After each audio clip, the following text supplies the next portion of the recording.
Well, Superman Legacy director James Gunn has shared some new updates about the DCU reboot, including when we're finally going to get to see a trailer, will it be this year, and when he intends to get the cameras rolling on the upcoming film. So let's dive in. Now before we do that though, make sure you hit that like and subscribe button and ring the bell for all the updates. We do daily Marvel and DC videos, and we want to be your place for all the superhero news, but we're going to bring it to you truthfully and transparently so you are really in the know. Well, production for Superman Legacy begins this year for its July 2025 release. And fortunately, James Gunn got to finish up that script before last year's strike, giving them ample time for casting before the reboot starts rolling cameras. Now, at most, there's been a small delay, and the expectations is that DC Studios will more than likely bring this movie to San Diego Comic-Con coming this July. Now, the filmmaker has said he won't reveal Superman's new suit before production starts, and providing the movie doesn't shoot on location, more than likely the grand reveal of the big costume will be at Hall H this summer. But sadly, it doesn't sound like we're gonna get a trailer.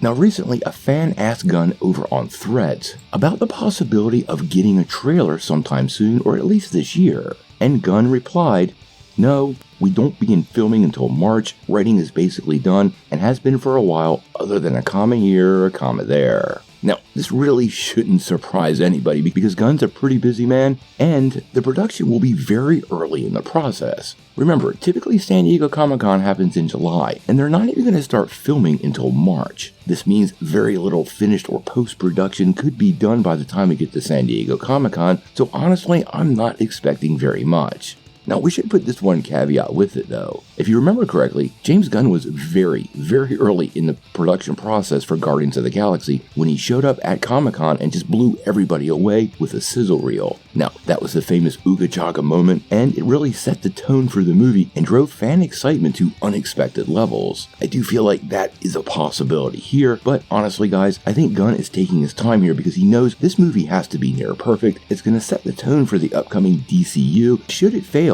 well, the whole project could fly off the rails and it would absolutely be a huge blemish on his career. Now, I do appreciate the fact that Gunn is taking to social media in the way he has been and answering all these questions. I am looking forward to seeing something from this movie, but I do suspect we are going to get very little until they start shooting outside on location, and you never know. He worked for Marvel for a while. Marvel has been known to lock down sets pretty decently, and he might take lessons from them, because if you remember, we never saw any on-set pictures from Guardians of the Galaxy Volume 3, which did have location shoots, so he does know what he's doing.